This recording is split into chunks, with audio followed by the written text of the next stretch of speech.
Não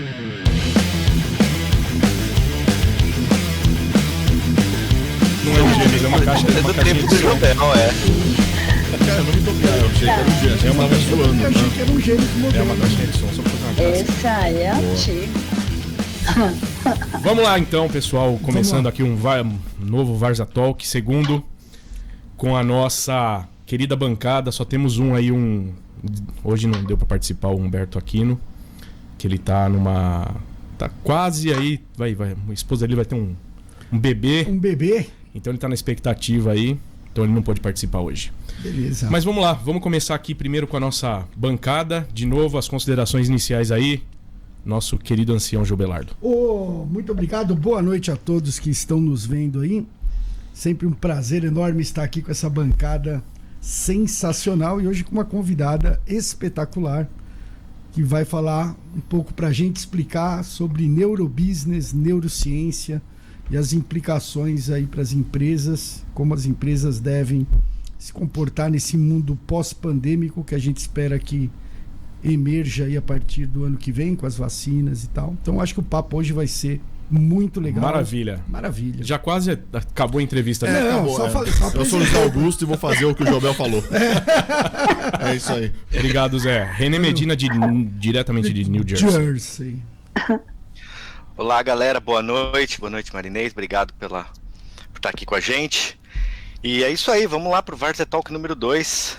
Maravilha. Estou ansioso. É um tema que me interessa bastante. Assim, eu tenho curiosidade. Sim, com certeza. Legal. Também. Obrigado, René.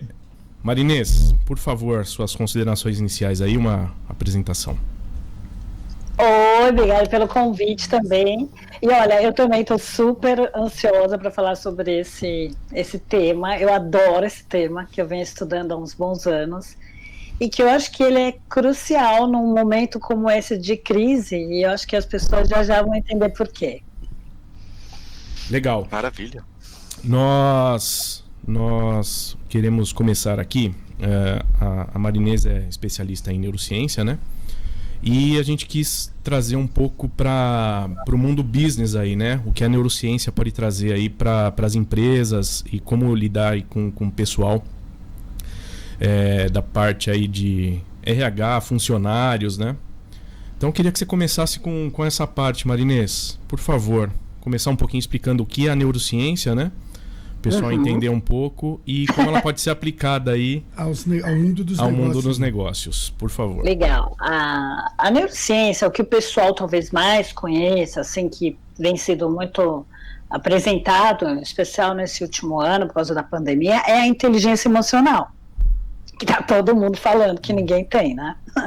E a neurociência, ela estuda o cérebro e ela faz as diversas divisões. Então tem a neuropsicologia, tem a neuropsiquiatria, o pessoal que envolve, tem os pesquisadores e tem o meu trabalho, que é um trabalho voltado para negócio, por isso neurobusiness. É buscar os pressupostos, né, tudo que a gente vê da neurociência, trazendo para o mundo da liderança, das vendas. Acho que o mais próximo que todo mundo está vendo de neurociência hoje é o marketing digital. O marketing digital usa todos os pressupostos da neurociência na divisão dela de inteligência emocional, quer dizer, como fazer o consumidor comprar. E da inteligência social, que é entender de relacionamentos, como melhorar o clima dentro da empresa, comunicação, e tudo isso baseado em ciência, né? Então, quando eu me formei em gestão de pessoas, a gente tinha muito aquela coisa do eu acho, né, por experiência, se fizer isso, dá aquilo, e hoje a gente tem toda essa validação da ciência, que está toda hora mudando, né? Mas que tem ajudado muito a gente não usar mais no mundo corporativo ou nos relacionamentos pressupostos do passado, né? Que tem muita coisa que a gente aprendeu em gestão de pessoas, de administração, que funcionou no passado, hoje não funciona mais. E uma outra coisa também, onde é que está a neurociência no momento atual? Na tecnologia, né? Os robôs, a inteligência artificial. Então, tudo isso, embora as pessoas não saibam, é a neurociência, né? E logo a gente vai ter a física quântica, com o computador quântico, que ainda está um pouco distante, mas provavelmente vai ter. E por que isso é importante, né? Eu vou te dar um exemplo que vocês vão morrer de rir, mas, por exemplo, quando eu vou no mecânico, pego o meu carro, eu não sei nada. Se o cara falar que precisa trocar a ribimboca da grampulheta, falar... também não sabe nem o René, né? Nem o René. O René não teve um pai que ajudava. De acordo com o Zé, eu não sei nada de mecânica. Exatamente. E hoje as pessoas não sabendo como funciona o cérebro, né? Cada um de nós aqui fica vulnerável a quem sabe usar, né? E manipular. Então, não é que a inteligência artificial é ruim, o marketing digital é ruim, ou quem está usando desses pressupostos podem ser ruins, sim, claro. Isso vem sendo usado já há muitos anos, porque todo conhecimento que é usado para o bem ou para o mal, ele pode ser usado para ambos. Só que se você conhece, você sabe quando você está sendo usado. Aí você tem um antídoto. Então, hoje o que a gente vê no mundo dos negócios quem são as empresas que estão tendo sucesso, as que estão fracassando, e as carreiras, né, que estão tendo sucesso e estão fracassando. Justamente por isso, porque elas desconhecem como é que funciona esse motor, né, vou fazer a correlação de novo aí com o carro, esse motor que é o nosso cérebro, que é uma central, né, que ela comanda tudo. Então, desde o estresse, desde você ter visão estratégica, inovar, criar. Então, quando você conhece a neurociência, você começa a olhar que brigas você entra, que brigas você não entra. E uma coisa bem interessante é que as pessoas vão ficando transparentes para você, né? Porque a neurociência que eu estudo, ela está relacionada ao comportamento humano e toda essa parte hormonal. Quer dizer, o que cada movimento que eu faço, né? Então, por isso que é importante o corpo se movimentar. Então, cada movimento que eu faço, como ele demanda um determinado fluido, né? Óleo, vamos dizer assim, é como se fosse o motor do carro com determinado óleo bom e óleo ruim.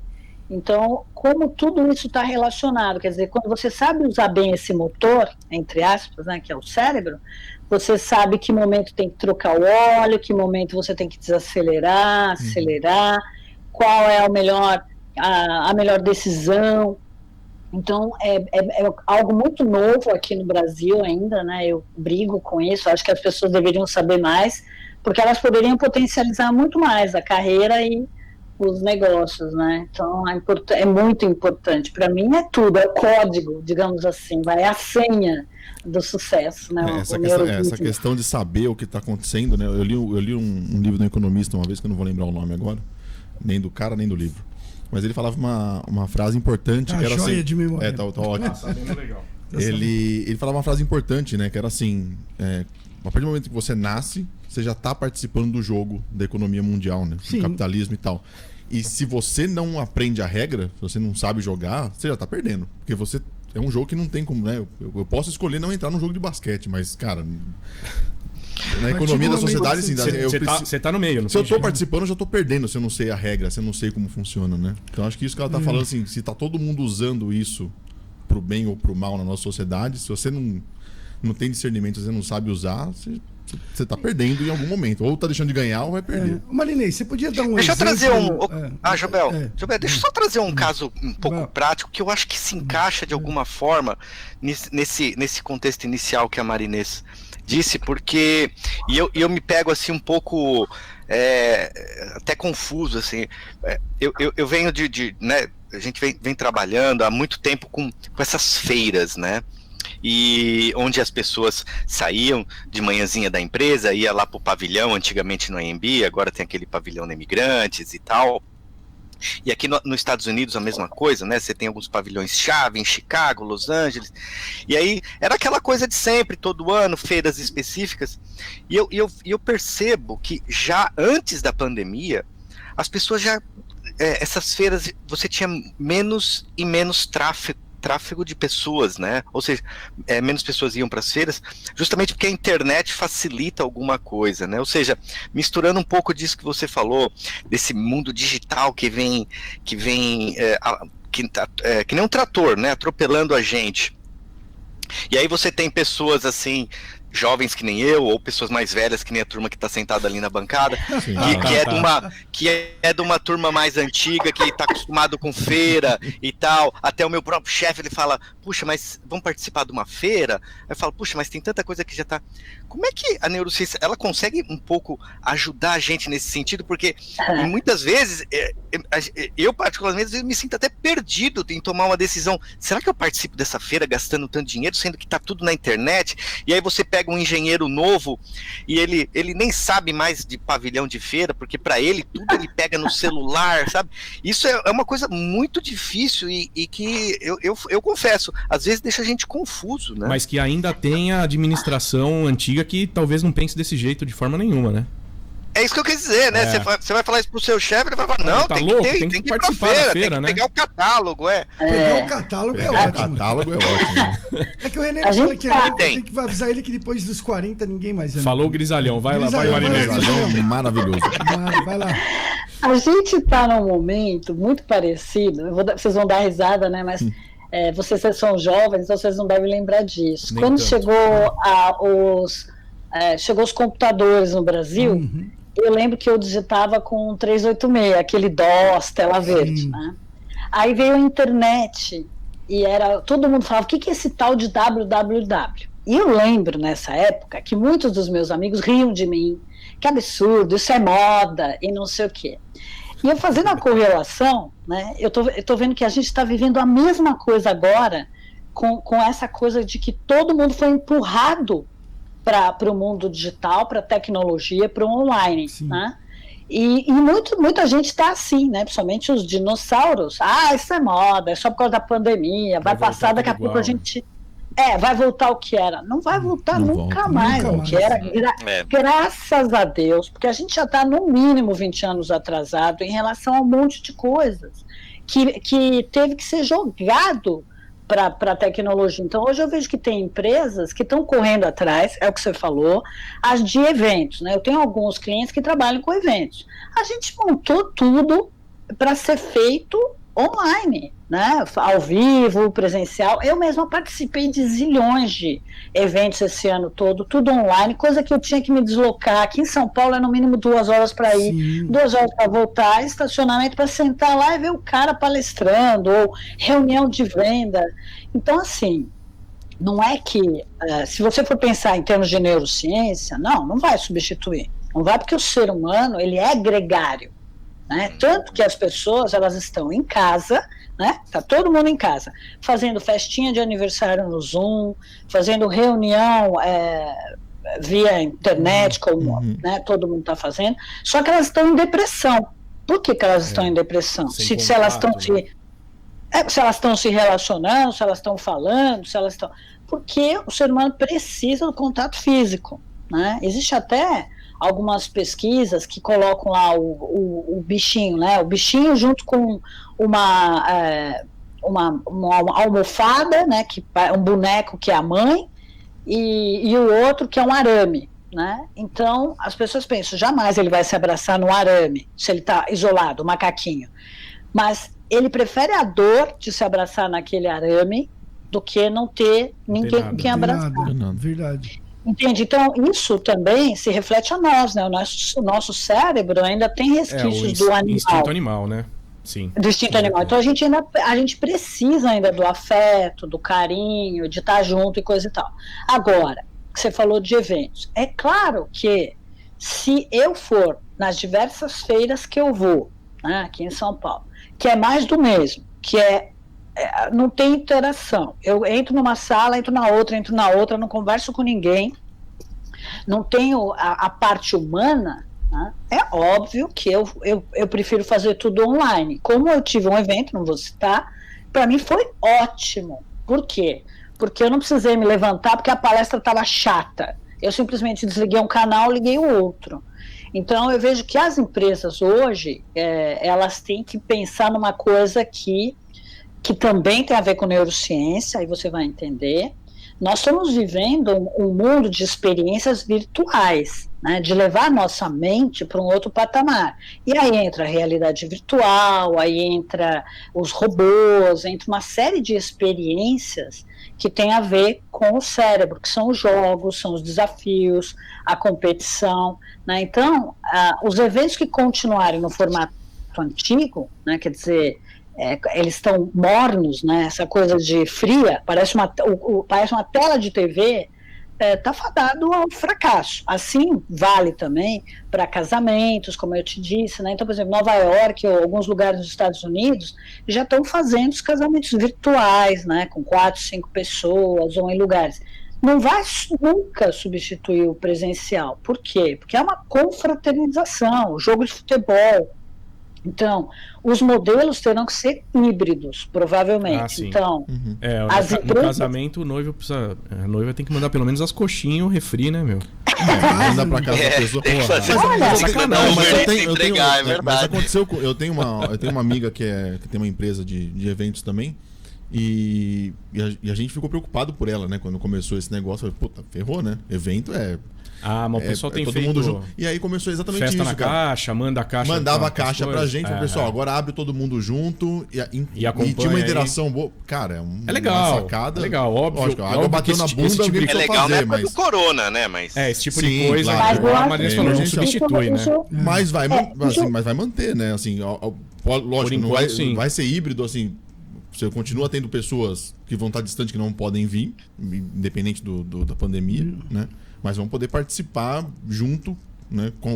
O digital vai acabar se fundindo também vai agora agregar também, com o presencial. As duas coisas, pandemia, porque veja, eu fiz muitos eventos online que era em Nova York. Nossa, olha o tempo que eu economizei. Né? Ligar um computador, quer dizer, eu tinha que pegar avião, hotel, não sei o que, para chegar lá, ficar sentada com mais de 1.000 pessoas olhando, sem contato. Agora, é claro, o que a gente perde? Né? Perde o networking, de estar com as pessoas. Embora esses eventos que eu assisti, tinha lá, né, no menu, a parte de network, para você contactar com as pessoas, mas não rola, não adianta. Não é mesmo. Tem coisas que é no presencial.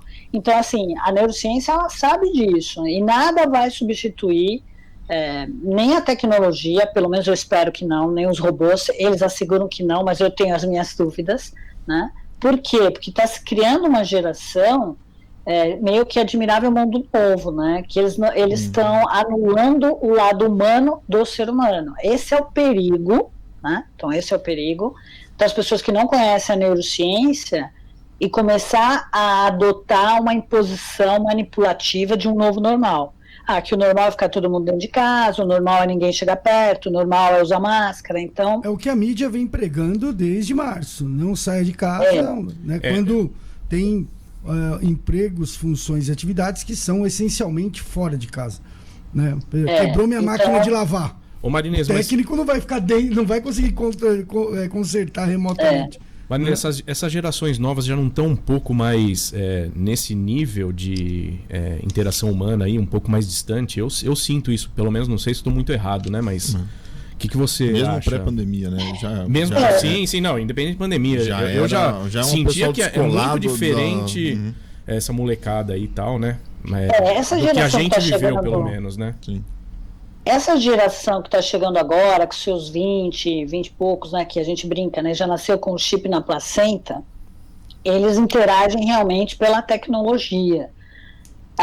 Mas a tecnologia não é... Quando a gente fala de tecnologia, dá a impressão que é só Zoom, Google, smartphone, né? Não é. Né? Tem várias formas de você interagir usando tecnologia, inclusive numa academia, inclusive fazendo atividade física, com os simuladores, né? Porque os simuladores ainda não chegaram no Brasil, mas devem chegar em breve. Então você tem os simuladores que têm interação entre as pessoas, né? O problema é que essa geração está desse jeito porque elas estão vivendo uma outra realidade e não tem ninguém, né? Nem o líder, nem ninguém, que promova isso. Então ela parte do pressuposto de que eles são assim mesmo, eles não gostam de interagir.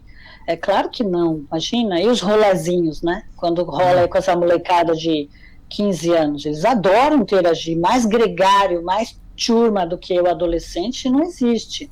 Agora, é óbvio, né? Se eu vou numa sala de aula que é uma chatice, um professor arcaico, vou num evento que é uma chatice, é claro que eu vou passar, e até eu passo a mão no celular e falar, deixa eu me distrair. Então, o jovem, ele substitui o presencial, ou fica em casa, tal, porque é muito chato o mundo externo, né? Então, eles estão sofrendo porque não tem opção. Não é que eles adoram a tecnologia, né? Agora, claro, eles nasceram meio que doutrinados, muito diferente da gente, que consegue desligar um celular. Eles não conseguem, eles enlouquecem sem a tecnologia.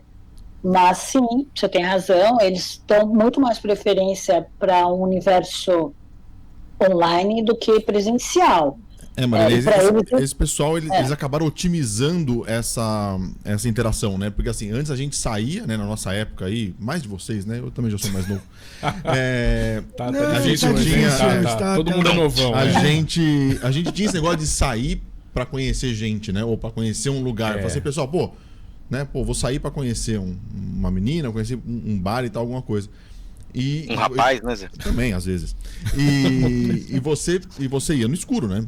Literalmente. Né? Chamava um amigo, já vai na certeza ali, agora, já tem interação antes, já tem interação. Tem um rolezinho no parque que junta a molecada. Né? Lógico, a molecada quer estar junto porque, né, tem as necessidades físicas ali do encontro. Mas eles já vão assim, a gente já vai focado. Vai encontrar todo mundo que tem esse perfil, que gosta disso, isso e aquilo. E a gente já se conhece na rede. Então, nós 200 aqui, que ninguém conhecia 200 pessoas pessoalmente antes, né? Então, já conhecemos 200, vamos encontrar lá. Então, assim, você já tinha uma amizade prévia pela internet. E você não vai mais no escuro. Virou física no parque lá. Então, você já via a pessoa fisicamente até com desinibição, né? Fala, você é aquele cara que eu trocava ideia e papapá. A gente não, né? A gente tinha que chegar e ainda ficava naquele... né? E aí, como é que você... Eu tenho uma pergunta boa. Mas olha, eu acho que só que isso tem uma consequência, né? Primeiro, além do ser humano ser gregário, quer dizer, ele precisa ter o contato físico, presencial, sentir cheiros, aromas, ele também é uma máquina feita para o movimento. Então, a partir desta geração, né, que vocês estão vendo, 20, 25, vão usar óculos ou qualquer outra tecnologia que substitua mais cedo. É uma geração que vai ter osteoporose, ou melhor, esfarelamento dos ossos muito antes, que os médicos, os ortopedistas chamam de geração cristal no sentido de quebrar, né? Quebrar frágil, e ao mesmo tempo eles estão com posturas, lesões de cervical, de dedos, né, de mãos, assim, absurdos, né? Então, assim, não é uma geração, pelo menos se prevê isso, porque a ciência, quando ela fala alguma coisa, pode mudar daqui 6 meses, mas diz que é a primeira geração que vai morrer antes dos pais, porque eles não vão ter saúde, então eles não dormem bem, eles têm descolamento de retina por conta dessa luz azul, são mais arredios, mais agressivos. Então, assim, tudo a geração dos pais, né, que toda vez que a criança chorava é a chupeta digital. Dá lá pro cara para a galinha pintadinha. Dá o tablet e fica quieto. Marinês, agora, Marinês... Não, desculpa, vai Renê. Vai lá. Agora, Marinês, como é que a gente pode usar a neurociência / neurobusiness para ajudar a gente, né, gestores, a lidar melhor com essa geração? E não estou nem falando da geração dos anos 80, mas sim essa que nasceu até depois do ano 2000, porque eles já estão com 20 anos, né? Então, eles estão entrando no mercado de trabalho agora. Como que o neurobusiness, a neurociência, pode ajudar a gente a lidar com essa raça? Legal, porque... Essa raça deu aquela medinada agora, né? Mandou bem, Renê. Boa. A primeira coisa é você entender como eles são, né? A mente deles é diferente, talvez, de uma outra mente mais antiga, vamos dizer assim, né? Então, digamos, os caras que estão acima de 45 anos, eles são lineares. O que é linear? A mente linear. Ela faz uma coisa, que depois faz outra, que depois faz outra, que depois faz outra, né? Não todos, claro, não tem a ver com a idade, tem a ver com a experiência. E os jovens a gente chama de conectados. Então, do mesmo jeito que eles abrem um monte de telas e vai funcionando aqui, abre ali, pula, em rede, a mente deles também é assim. Então, essas duas mentes, quando elas ficam juntas, elas entram em conflito. Por quê? Porque essa geração ela precisa desses desafios de se conectar. Por outro lado, a geração acima de 45, ela é muito firme, ela não tem medo de problemas, de conflito, ela enfrenta as coisas. Então, a neurociência, nesse caso, ela tem a ver com a inteligência emocional. Porque a geração mais velha vai precisar ensinar esses caras, né, os mais jovens, como lidar com conflito, porque eles dão um caminhão para não entrar em nada. Então, você vai numas empresas, agora nem vou citar nenhuma empresa, mas que a faixa etária mais velho, tiozão tem 30, parece um jardim da infância. Né? Eu tenho alguns clientes que eu falo, cara, que é isso? Meu Deus, onde é que eu tô? Só falta passar o Dumbo, né, alguma coisa assim voando, porque eu falo, cara, que mundo que eles vivem, é do outro lado do espelho, né, de Alice, porque é assim, zero de conflito, ninguém pode falar nada, eles têm os falsos discursos de diversidade, que está todo mundo incluso, então assim, a geração mais velha tem que desafiar esses caras. Qual é o grande problema hoje? É que eles acham que eles estão certos, e de certa forma estão, porque eles têm as competências digitais talvez muito melhores, e a forma de pensar mais conectada, interrelacionando, né, o que a gente chama de visão sistêmica, do que talvez o mais velho. Então, as duas gerações têm que aprender. O problema é que o mais velho quer doutrinar o mais novo. E hoje, né, por conta dessa briga de gerações, eles também querem doutrinar os mais velhos. Então, os mais novos acham os mais velhos obsoletos e não quer conversa. Então, eles odeiam a liderança, eles odeiam o líder. Então, assim, tudo eles não querem mais, todo mundo manda.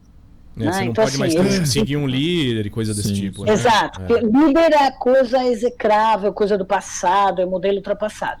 Aí você vai olhar essas empresas, né, e eles se instituem de uma narrativa meio falsa, né, diversidade. Né? Essa é uma. Então você olha lá, diversidade para eles é só a opção sexual, ou a cor da pele, ou a etnia. Aí quando eu questiono, escuta, diversidade é diferença de idades também, né? Opiniões diferentes, e não todo mundo igual.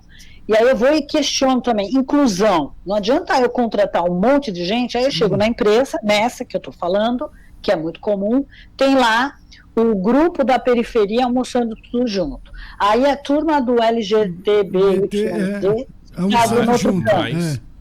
aí você vai gangues lá dentro, né? Isso, formam ou seja, os não guetos, tem inclusão, né? Tem separação. Não tem inclusão, né? Não tem inclusão. Então eu falo assim, cara, peraí, diversidade não é com todas as cores, é ter a inclusão. Todo mundo tem que se misturar. Então existe essa, como é que eu vou chamar? Uma ditadura dessa geração. Eles são pequenos ditadores. Por quê? Se você olhar os pais, né? Eu, pelo menos no meu tempo, sempre falo essa brincadeira. A minha mãe olhava, eu podia pedir o que quisesse. Eu e meu irmão, ela apertava a nossa mão, a gente ficava, opa, não dá, não dá. Tinha autoridade. Hoje, quantas vezes vocês já foram no mercado que tem um pequeno ditador de 2 anos dando um pitinho, gritando, e a mãe em pânico, desesperada, e que se ela chamar a atenção, tem alguém filmando e falando que ela está espancando o filho. Então, a gente vive uma ditadura hoje, do que é errado, né? Porque não existe intolerância. Então, essa intolerância também está dentro das empresas. E aí eles brincam de trabalhar, eles brincam de editar. Esse era meu ponto. Eu tenho uma experiência, vim de empresas grandes também, multinacionais, hierárquicas, quase militar, né, estrutura piramidal, o que a gente, que é da nossa época. E eu via que esse pessoal, principalmente os trainees, eles chegavam, né, então passava por todo um processo bem complicado de entrar, e aí entravam, então fazia aquela peneira lá de 30 mil na ponta, saía 100. 2 anos depois, nenhum desses 100 estava mais lá na empresa. Eu já cheguei a ponto e falei assim, ô Jobel, quanto tempo demora para eu virar gerente? O cara acabou de entrar. Falei, aqui, né, uma empresa automotiva, né, super tradicional. Falei, cara, pelo menos aí uns 10 anos, né? Falei, imagina. Você tá louco. Imagina, eu vou lá pra startup, eu sou gerente amanhã. E uma coisa que eu notei é o seguinte, por mais que eles tivessem passado por uma peneira grande, né, de conhecimento disso e daquilo, Quando eu chegava efetivamente para trabalhar, eles não tinham competência nenhuma no trabalho. Inteligência emocional zero também. Não, eles não tinham competência coisa, né? profissional. Tá. Você fala, pô, o cara veio de uma escola boa. Nem isso, fez né? uma faculdade, não é isso. Eu cheguei uma vez, uma menina falou, sexta-feira é meu último dia de trabalhar. Por quê? É um absurdo, não posso nem, já faz tempo isso, não posso nem acessar o Facebook aqui dentro. Porque a rede era fechada mesmo. Falei, mas você vai acessar o Facebook na hora do trabalho? Eu trabalho com tudo aberto. Aí eu comecei a ver, falei, por isso que não vem nada direito na sua mesa, né? Porque então, mas... essa mentalidade de rede, eles não têm foco, não têm concentração, e na hora que você precisa fazer uma tarefa mesmo, você tem que parar. A gente até às vezes desligava, tirava o telefone do gancho, né? Fala, cara, eu preciso passar agora 2 horas aqui entendendo isso. Eles não conseguem. Eles não têm Mas essa será habilidade. que não saiu de talvez de um negócio super retrógrado, que eu também não gostava, né? Eu trabalhei também em empresa multinacional também, e tudo mais. A gente saiu de baias, onde você não tinha acesso ao chefe. Sim. Né? O chefe ficava que eu lá também, no canto, numa sala que de eu também vídeo. achava ruim. Era horrível esse modelo de gestão, né? Só que a gente passou disso por um negócio absurdamente... Pra não tem chefe, não do tem outro ninguém, lado, onde tem um manda. escorregador, onde tem... Não, a gente né? passou de disso empresas... Kids Room, sabe aquele Kids Room? Kids Room. Não, tudo colorido. a pior é o pet friendly. Você pode levar o cachorro. Cara, assim, eu tenho gato, cara, eu adoro animal, mas não é no local de trabalho. Você tá trabalhando, passa um gato no seu teclado. Então, mas não. Então, o que eu quero falar é o seguinte: eu acredito que não tenha tido um meio termo. Não deu tempo Não deu. por causa da tecnologia. Então ficou assim, tipo, não, aquilo é o ideal, isso aqui é horrível, e não teve um meio. Só que aquilo também é horrível, eu acho. Não precisa ser tanto assim, né? Sim. E você tem uma dificuldade enorme para tratar com essas pessoas. Não mais a gente sai.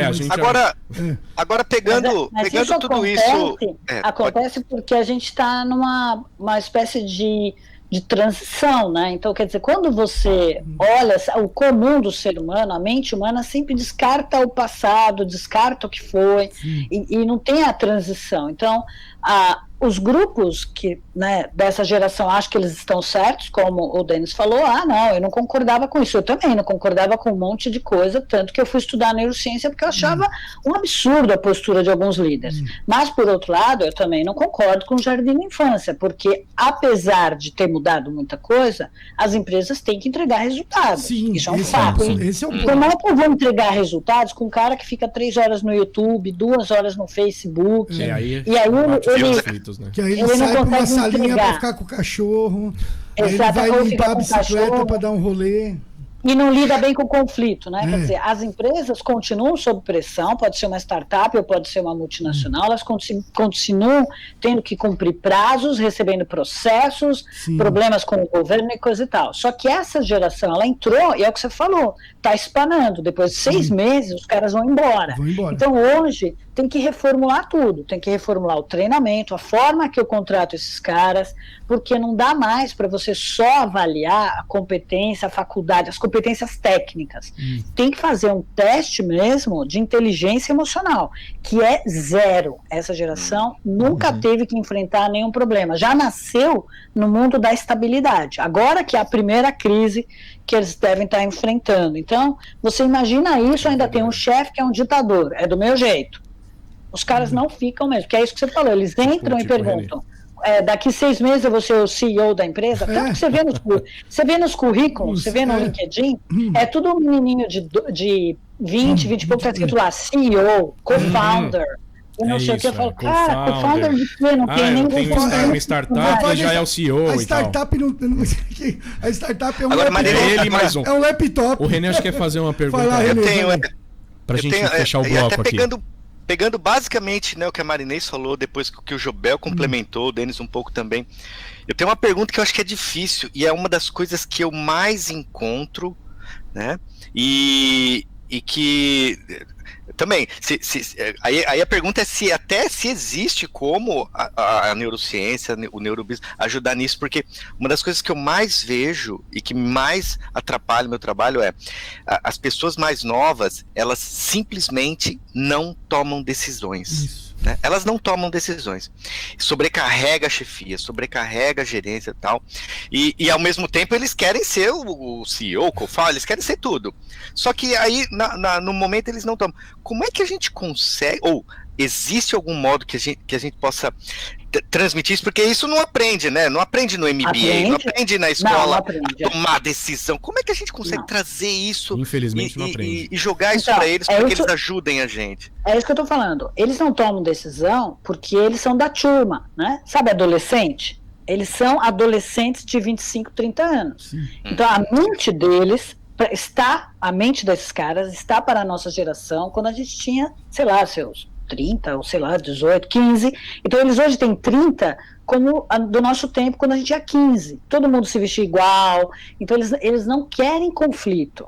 Agora, como é que faz? Tem que aprender. Você tem que dar treinamentos, jogos, que eles têm que decidir, eles têm que assumir consequências. Por que eles são assim hoje? Por quê? Infelizmente, graças aos pais, às babás, à educação na escola. Hoje você vai na escola, é uma chatice, é tudo decorado, é tudo... Eles não têm a educação que a gente chama em neurociência, que é a educação da aprendizagem, né, que é a educação, talvez mais um modelo americano em algumas escolas, onde você tem problemas e qual é a solução. Solução em time, são jogos, né? A gamificação, né, que nos Estados Unidos já é exatamente. Então, isso é uma forma de educar, porque não vai ensinar na escola, principalmente se for aqui no Brasil, porque as escolas ainda é o método pedagógico, né, quer dizer, para ensinar crianças, né, quer dizer, eu falo, você decora, então não tem uma educação que faz o cérebro se conectar com novas redes. Então, a rede neural desses jovens, ela é muito simples, né? A 2 mais 2 igual a... Outro dia, para vocês terem uma ideia, a moça tinha que calcular quanto que era 10% de 600. Eu tenho certeza que vocês já responderam, sem pegar uma calculadora. Ela pegou a calculadora, ela pegou a calculadora. Não, mas eu achei que ela estava brincando comigo. Como assim, 10% de 600? Ela pegou a calculadora, eu respondi na hora, eu falei, filha, 10%? Ela pegou a calculadora, olha, você tem razão. Então, o cérebro está medíocre, por uma educação medíocre e por pais que transformaram esses seres em medíocres. Porque o pai hoje resolve tudo por eles, tudo. É verdade. Desde a roupa que vai vestir. Antigamente... Você já viu algum pai brigar com o professor? Não, hoje eles vão lá porque você ofendeu meu filho. Porque é absurdo isso. Não, o filho não pode sofrer. Né? O filho não pode sofrer. Exato. Essa é a questão. Os pais querem impedir que o filho sofra. E aí ele não cresce. Não cresce. Porque o crescimento vem do sofrimento, de certa forma. Então, só que aí ele vai ter que sofrer. Aonde? Sim. Não é na escola. Depois, porque no trabalho. Vai sofrer na vida adulta. Né? Vai ser no trabalho, mas ele tem que dar a sorte de pegar um líder que não é aquele modelo antigo, mas que sabe que vai ter que fazer solução de problemas, trabalho em time, trabalhar com projetos, dar feedback, que são outras ferramentas que você me perguntou, né? São outras ferramentas que a gente aplica, mas muitas não é a neurociência que cria, tá? A gente tem a teoria, né, que a neurociência traz, olha, funciona assim. Aí eu vou lá e falo assim, bom, deixa eu reformular o feedback, porque a gente já usava feedback, né? Deixa eu reformular o regimento interno da empresa. Não é que a gente joga fora, a gente reformula, a gente atualiza, como os eventos.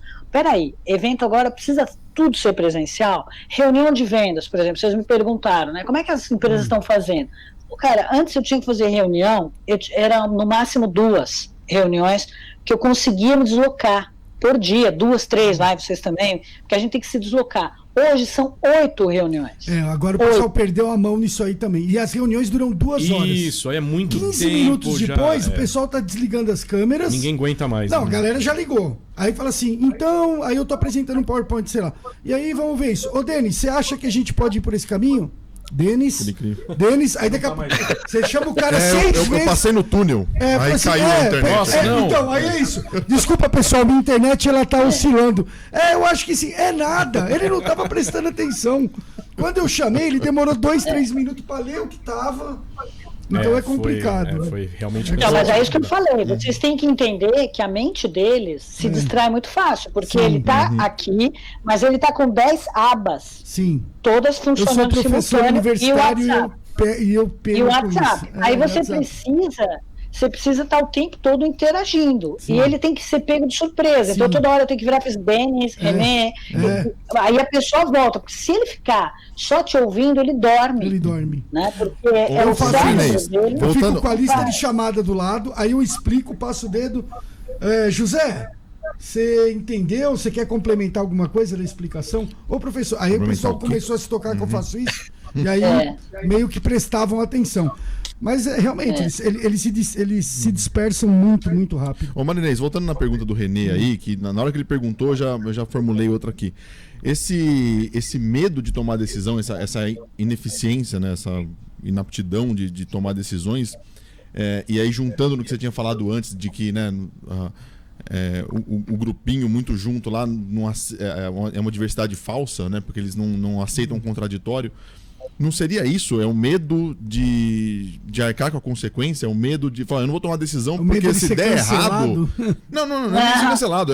Assim, se eu tomar uma decisão que der errado, eu não sei, Não sei me importar. Eu não sei me portar na frente de uma adversidade. Porque tudo foi, né? Tudo seguiu um caminho bonitinho na vida dele, porque o pai cuidou, porque alguma coisa levou, ele nunca foi contrariado. Ele falou, cara, eu vou tomar uma decisão importante.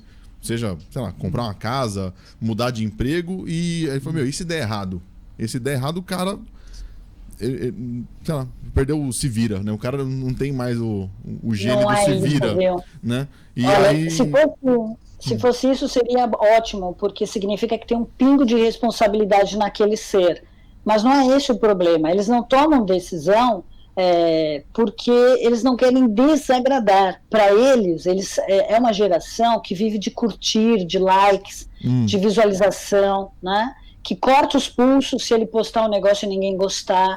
Então eles vivem muito, a imagem deles é o que os outros pensam deles. Então, assim, quando a gente está falando de neurociência, a gente está falando de autoconhecimento. Quer dizer, se eu me conheço, eu sei meus pontos fortes, fracos, e pouco me importa a opinião dos outros, ou se os outros tiverem opinião, que agregue aquilo e me faça crescer, né, que seja alguma coisa muito bem argumentada e construída. Essa geração não. Eles são vulneráveis porque eles não se conhecem, não sabem o ponto forte nem fraco deles, e está tudo projetado. Eles não são, eles são a imagem que os outros projetam, eles são uma ficção. Então eles vivem um papel, tanto que quando saiu aquele negócio da baleia azul, eles viveram aquele personagem, lembra? O cara induzia, porque esse cara que criou a baleia azul, tenho absoluta certeza que ele estuda neurociência para o mal.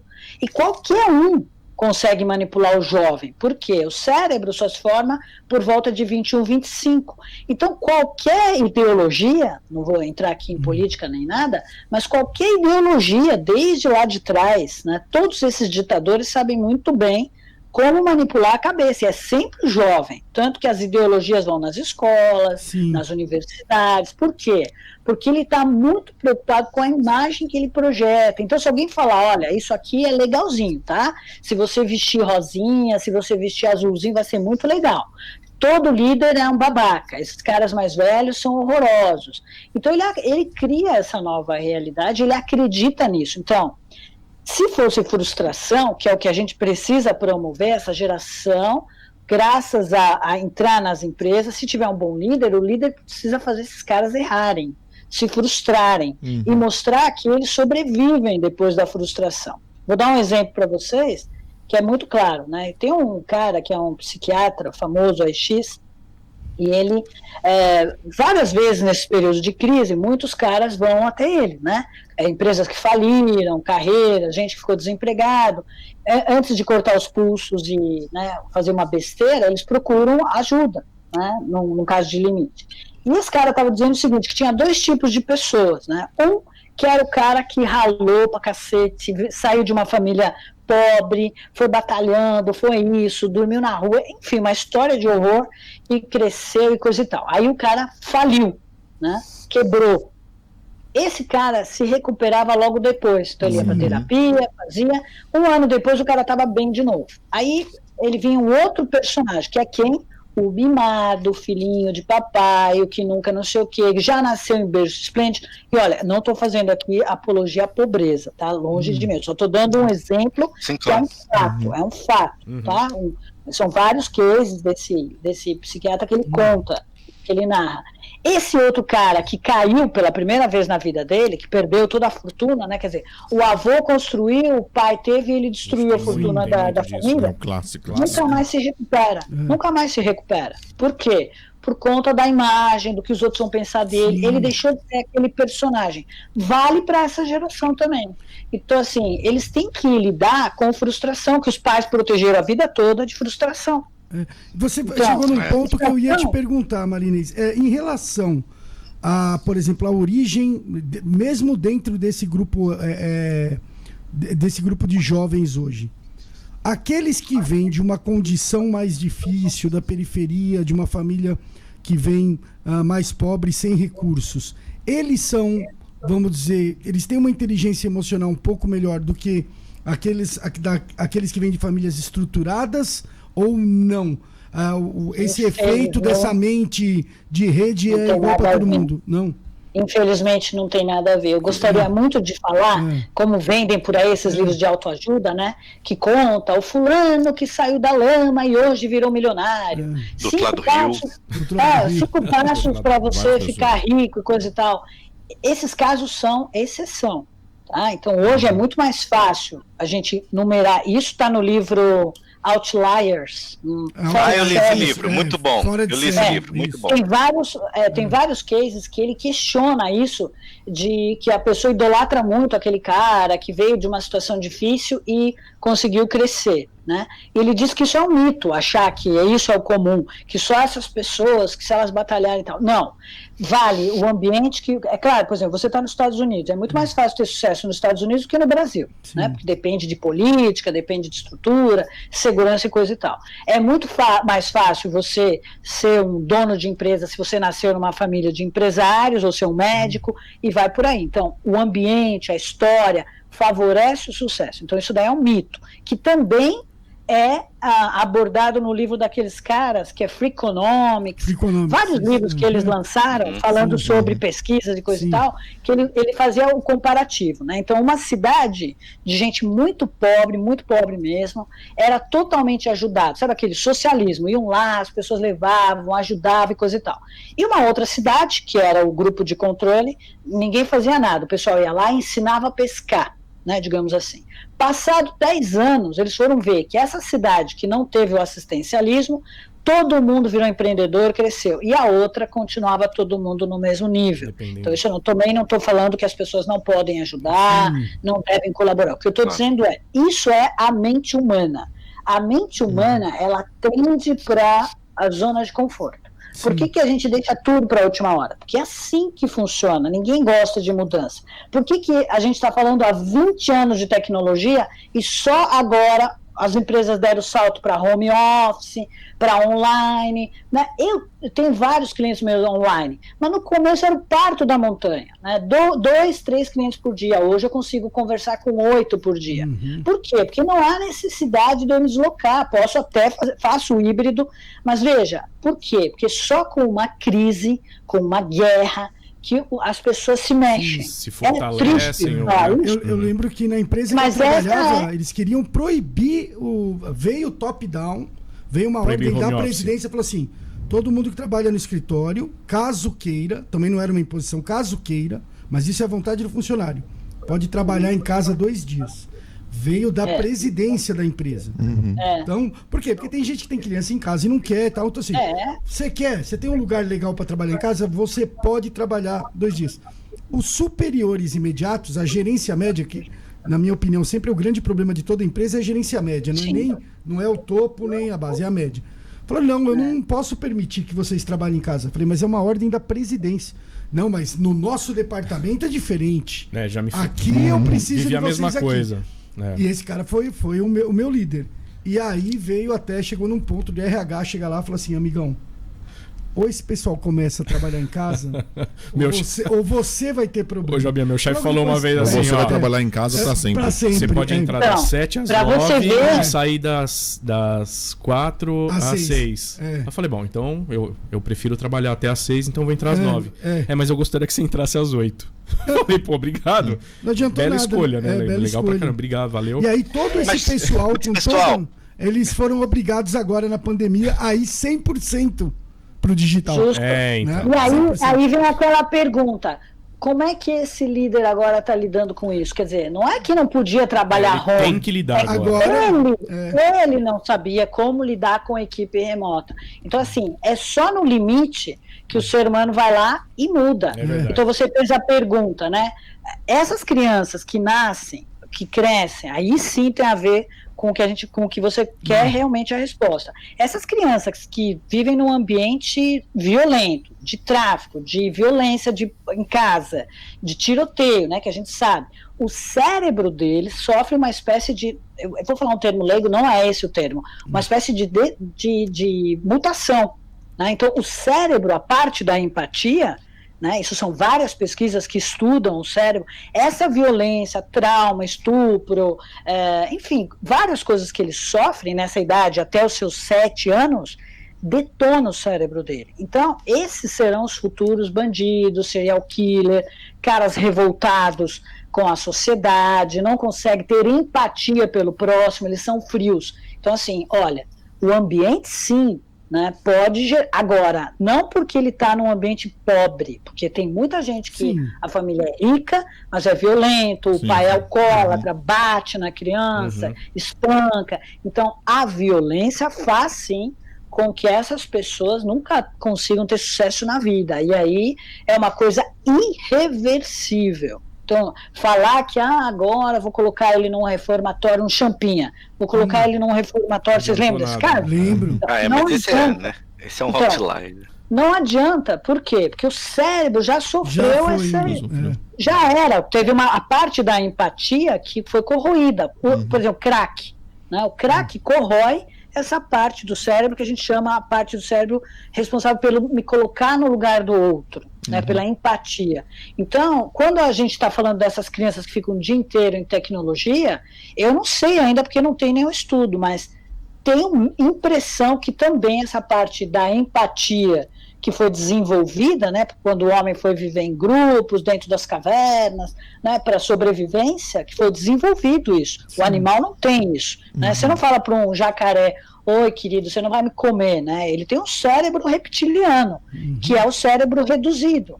O ser humano é que desenvolveu, né, com zilhões de anos, essa parte da empatia que é a respeito ao próximo. Agora, um cara que é drogado, crack, que vive em situação dessa, ou numa cidade ou num país violento como o nosso, provavelmente o cérebro do brasileiro é diferente do americano ou até do europeu. Né? Então, quem passa por situações como essa sofre sim uma degeneração do cérebro e faz uma regressão para um cérebro mais primitivo. Então, não tem nada a ver, tem a ver com os seus primeiros 20 anos. Por que nos Estados Unidos 21 anos é a idade da maioridade? Porque é quando o cérebro termina de se formar.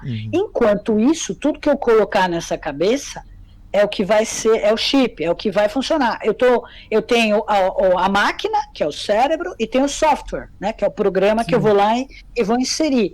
Até os 20 é que vai definir o caráter desse cara depois, dentro das empresas, né? Então, tem a ver, sim, com o ambiente, mas não necessariamente o cara vai ter perseverança. Agora, o que faz um cara ter perseverança? Provavelmente as experiências que ele vive e que ele ressignifica. Porque se ele fica revoltado, ele volta para o cérebro primitivo. Se ele consegue, através de fé, esperança, e não necessariamente fé religiosa, através dos esportes, através da leitura, através do conhecimento, através do ampliar o seu autoconhecimento, ele consegue sim reconstruir o cérebro, né, mas nunca mais, se for no limite que eu falei de um cara serial killer, não tem volta. Um cara com crack não tem volta. Não tem uma máquina que bota lá. Esses caras já era, né? Mas eu conheço um cara que era craqueiro e hoje está dando palestra. É verdade. Agora, Vai lá, Renê, só deixa eu fazer uma... Eu preciso fazer um breakzinho aqui, que a gente programou algumas janelas aqui fixas do programa, tá bom? Marinês, vou te pedir aí 10 segundos, né, Zé? 10 segundos, né? 10 segundos. Pode ser que dure 1 hora, mas na edição que a gente falou, mas já deu 1 hora aqui. Mas daqui a pouquinho a gente volta. Pô, essa não vai ser do Jô, desculpa. A gente volta já.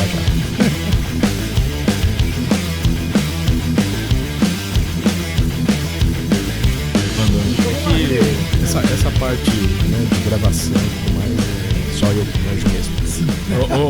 Bom, pessoal, voltando aqui então, segundo bloco do Varza Talk, com a Marinês. Não, eu queria só... Renê, desculpa, Dani. Não, tranquilo. Nossa, pode ir. Renê já quer entrar fazendo a pergunta e manda bala aí, Renê. Vai lá, Renê. Não, eu só ia comentar uma coisa que vocês citaram bastante e tal, que eu assumo, eu era muito contra esse negócio de trabalhar em casa, online, né? Eu confesso. Eu era um cara meio assim, né?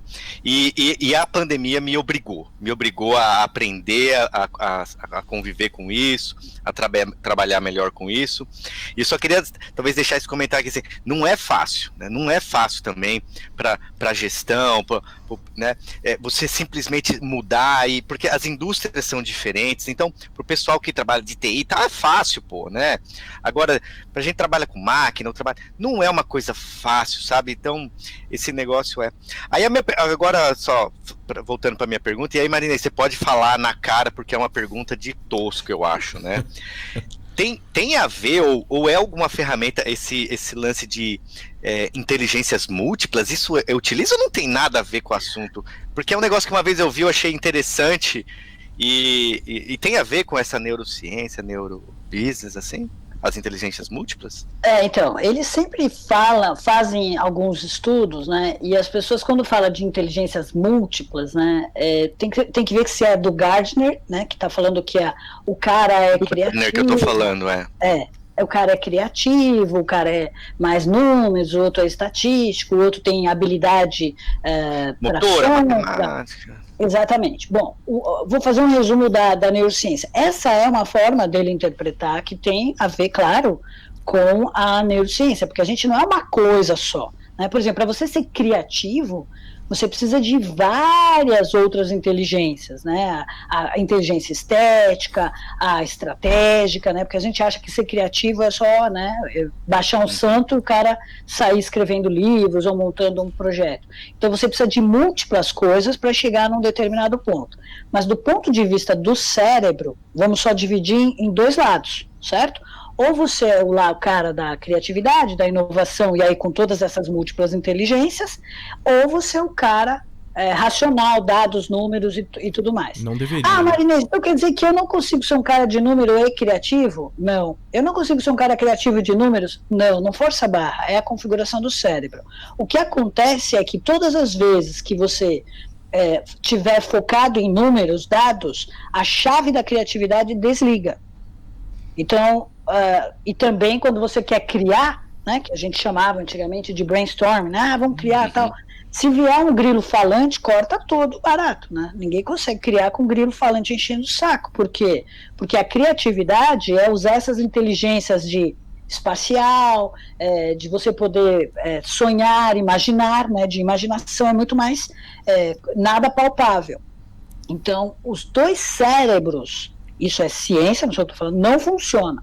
Então, quer criar, quer montar, primeiro monta, né? Que até o Disney, acho que tem essa coisa, né? Ele primeiro vai lá, traz os malucos, beleza, e deixa os malas de fora do negócio. Mas você disse que você não pode ser isso simultaneamente, mas você pode ter esses 2 lados, né? Uma pessoa pode ter os 2 lados, né?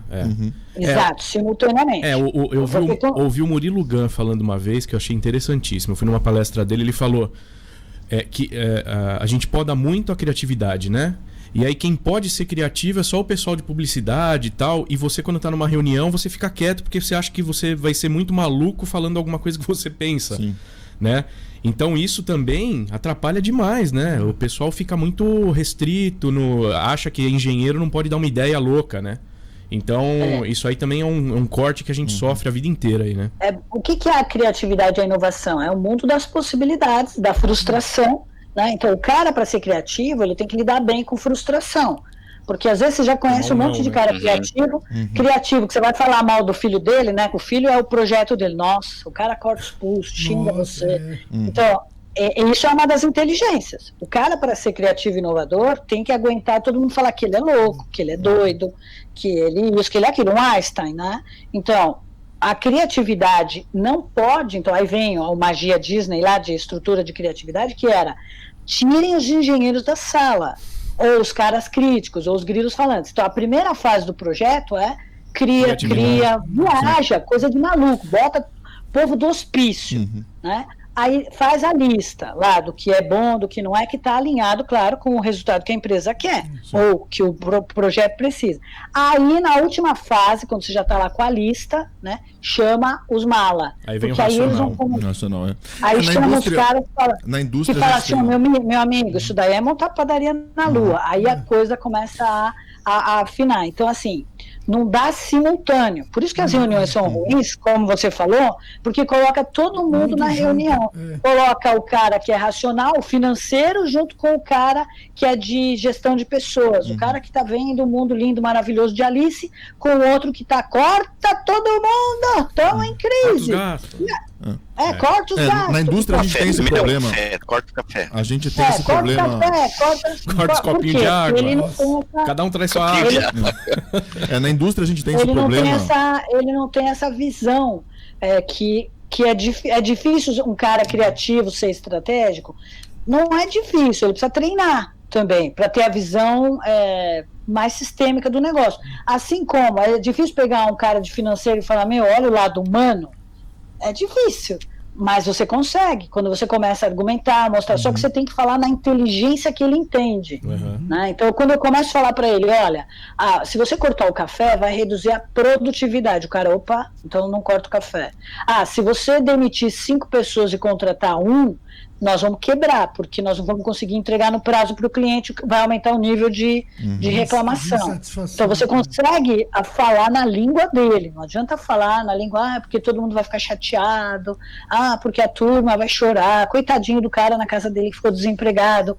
Então essas inteligências múltiplas, elas existem, e cada um de nós, aos 21 anos, define para que lado nós vamos mais. Nós vamos mais para o lado humano, vamos mais para o lado de números, ou a gente consegue as duas coisas. Vai depender de como cada um foi estimulado nas suas inteligências múltiplas. É isso. Excelente.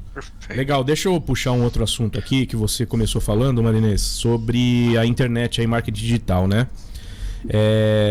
A gente vê hoje muita venda via redes sociais e tudo mais, né?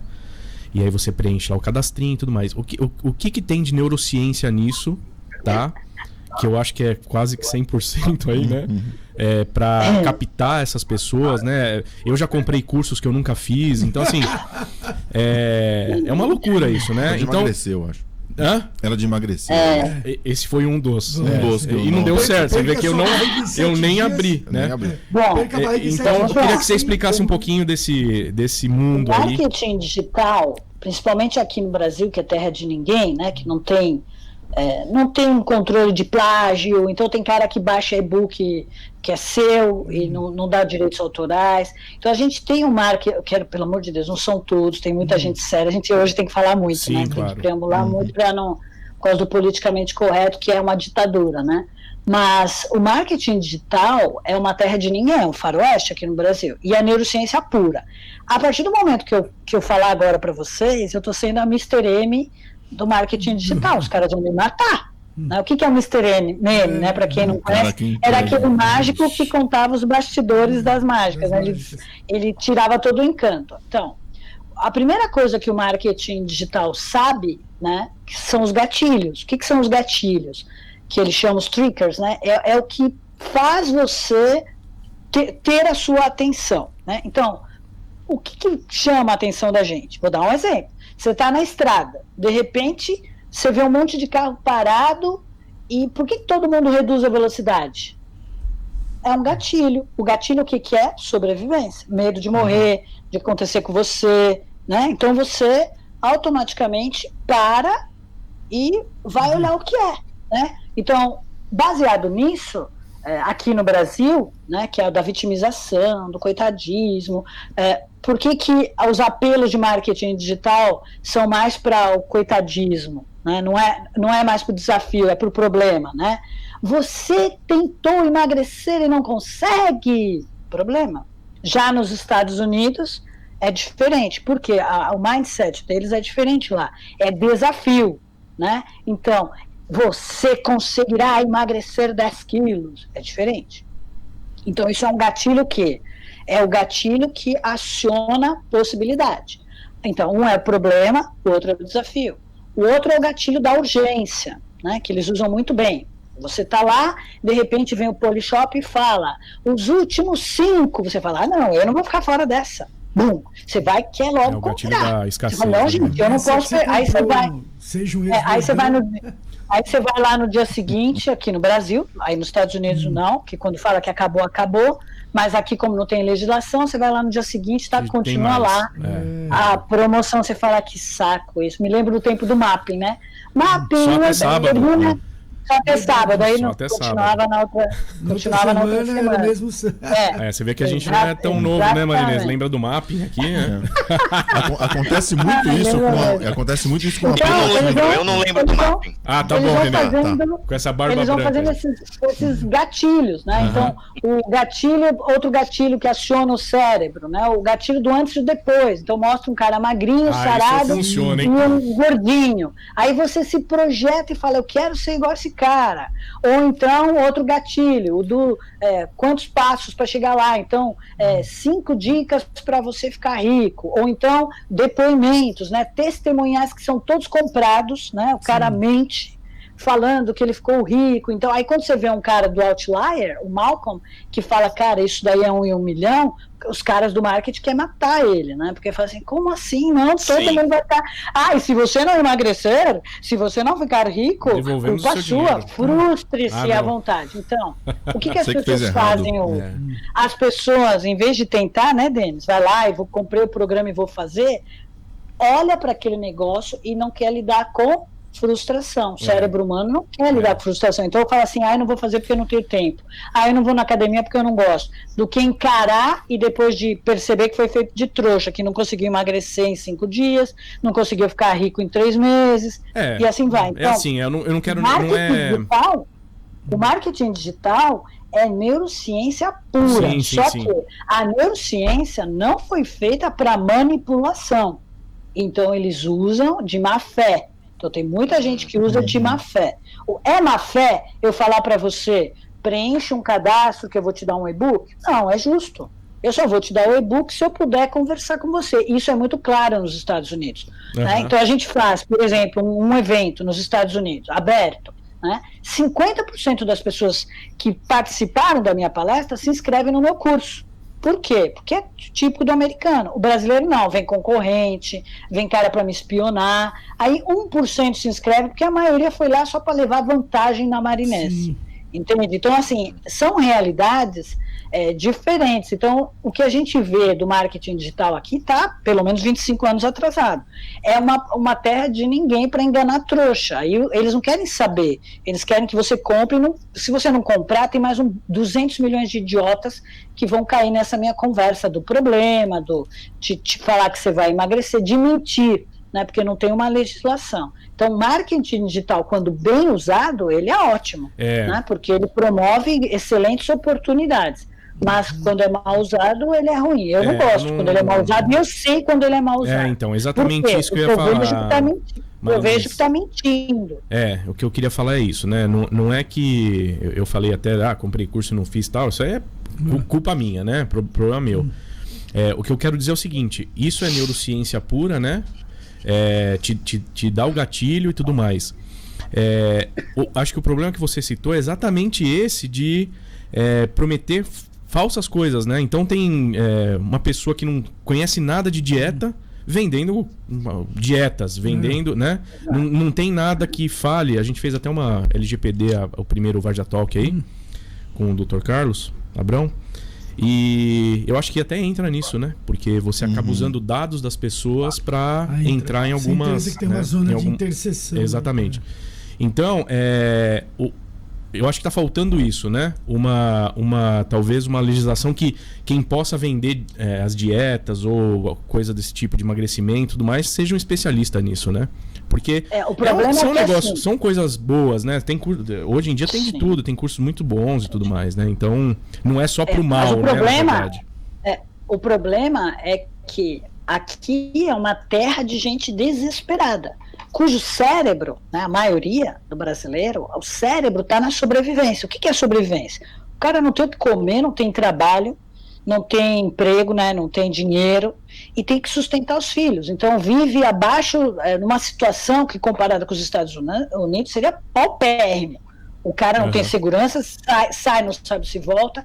Então ele tem o que a gente chama de cérebro reativo, que é o cérebro de qualquer bicho. Gato, se você acuar o seu gato ou o seu cachorro, ele vai rosnar, ele vai ficar bravo, ele vai ficar violento.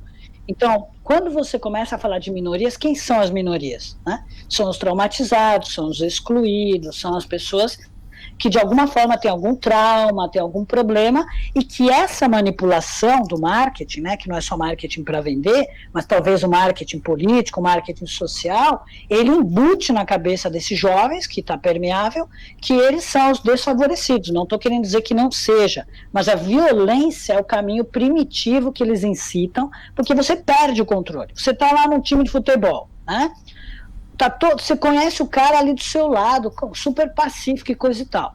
Aí, olha para o lado, começa uma pancadaria. Imediatamente, o que acontece? Todo mundo é contaminado pela pancadaria, até o cara mais pacífico. Por quê? Desliga o cérebro humano, entra o cérebro de sobrevivência. Então, o marketing digital, ele é malicioso, ele é pernicioso, porque ele apela para o marketing de sobrevivência. Então, ele vai atrás de quem?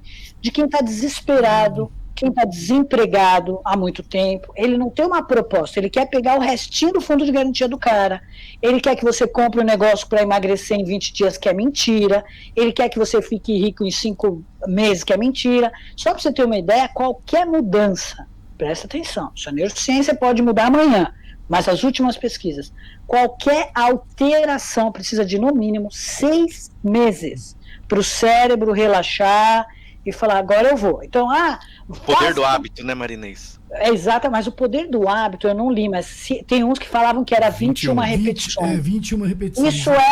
Isso era há 5 anos atrás. A neurociência tinha estudado isso. Já está ultrapassado esse conceito. Eles falaram, não, peraí, não é 21 vezes, são 6 meses. Então, entrou numa academia, quer fazer dieta, quer aprender inglês, quer casar e dar tudo certo, é no mínimo 6 meses fazendo determinadas coisas. Então, quero aprender a ler livro. Não adianta ler num dia e no outro não.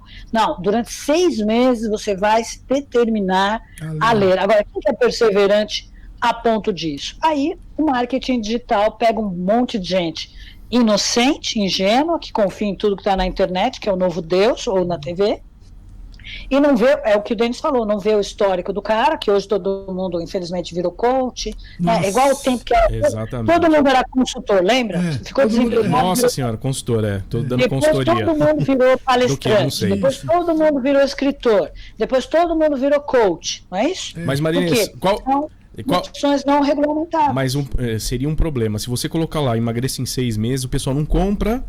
E não vai acreditar nisso, né? O pessoal quer ser enganado, na verdade, né? Quer ir lá e falar assim, não, 6 meses, eu quero emagrecer em 20 dias, pô. Por que quer ser enganado, né? E aí o marketing usa muito mal isso, que ele poderia falar dos 6 meses sem ser mentiroso. Porque o cérebro humano faz tudo para curto prazo. Então, por que a gente deixa tudo para a última hora? Por que planejar para daqui 1 ano não funciona? Porque o cara vai deixando. Quando chega no dia 31, que ele fala assim, agora eu vou pular 6 ondinhas, 7 lá, sei lá, e vou fazer os meus desejos. Depois ele esquece, porque é só pro fim do ano que vem.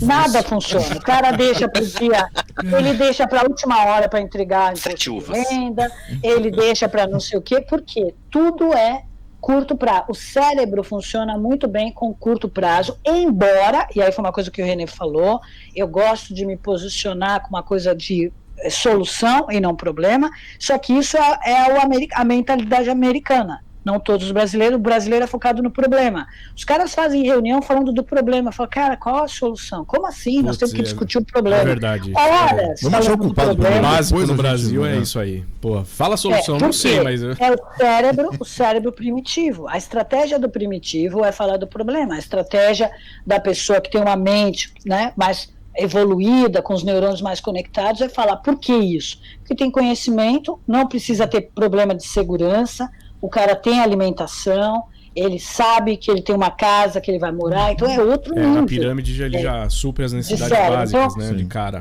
Agora, é importante ter uma visão de futuro, para não achar que tudo é imediatista. Quando você tira a esperança das pessoas, você mata as pessoas. Então elas precisam ter esperança, mas não falsas esperanças. Por que as pessoas compram? Porque tem uma promessa de que ela vai emagrecer, de que ela vai ficar rica, só que eu não posso mentir nessa promessa. Então, o que eu faço para responder, né? Você vai ficar lindo, maravilhoso só daqui 6 meses, você vai começar a emagrecer daqui 6 meses. Só que antes, eu tenho que comemorar, que é o tal das metas, né? Todo dia as conquistas. As metas dessa semana. Quem trabalha com meta hoje, trabalha com meta como? No final do mês, né? Aí o cara tem que fechar, eu até já sei, né? Falar, o cara vai me ligar agora oferecendo 50% de desconto. Então, eles fazem coisas que a gente já sabe que os caras têm que fechar a meta no final do mês. Sendo que as metas teriam que ser talvez cada 2 dias, 3 dias, curto prazo, semanal. Aí dava tempo de reverter a meta talvez do mês. Então, curto prazo é o que funciona e não longo prazo. O longo prazo é a esperança de no final do ano o time de vendas ir pro Caribe, nadar, né, mergulhar. Isso é a esperança de que o Brasil... Por que o brasileiro está desse jeito? Porque não tem esperança, acabou a esperança. Está matando o povo. Né? E o que essa pandemia fez no mundo global? Né? O povo não sabe viver e tem medo de morrer. Como assim? Né? As pessoas elas estão com medo de morrer porque elas não estão vivendo. Então elas acham que agora acabou, né? O medo paralisa o cérebro, vocês já ouviram isso, né? Então, uma coisa que o manipulador, o marketing digital faz muito bem, o ditador, é tocar terror. Toca o medo que os caras desce o cérebro para o estágio 1, primitivo, e eles vão ter essas reações, né? De tocar fogo, espancar velhinho, sair na rua, acabou a estratégia, é cortisol, estresse, né? E aí a pessoa fica doente, baixa o sistema imunológico. Então, quando você conhece o seu cérebro, você bloqueia tudo isso, fala, não, comigo não. Eu vou ver o que está acontecendo. Então, esse autoconhecimento, né? Que eu acho que ele é fundamental para uma civilização evoluir. Né? Porque enquanto ela ficar refém do medo ou refém dessas estratégias maliciosas, né? É o que a gente chama de malware, né? Não tem os malwares. É exatamente isso que a gente está tendo na nossa sociedade. O emburrecimento, a idiotização do cérebro, não estou falando de conhecimento. Tá? Então as pessoas passam a duvidar delas mesmas porque não tem a base, os pilares de um cérebro saudável. Né? É isso. Já dizia, né, o ET Bilu, busquem conhecimento. Busquem conhecimento. Busquem conhecimento. Puxou do fundo esse, né? Pessoal, vamos lá. Queria as considerações finais de cada um aí, ou se tiver perguntas também para Marinês. Não, acho que... Nossa, sensacional. Obrigado, Marinês. Obrigado mesmo. Acho que foi bem claro. E agradeço por você ter trazido. A gente vai ter que fazer uma outra rodada com ela. Com certeza. Tem muito assunto para abordar, né? Falar exatamente isso. Agradecer. Olha, do jeito que as coisas vão, a Mr. M aqui em breve será persona não grata. Acho que o ditador, esse povo não gosta muito. O marketing aqui tem espaço, fica tranquilo. Aqui sempre você vai ter espaço, fique tranquilo. Não, mas é legal.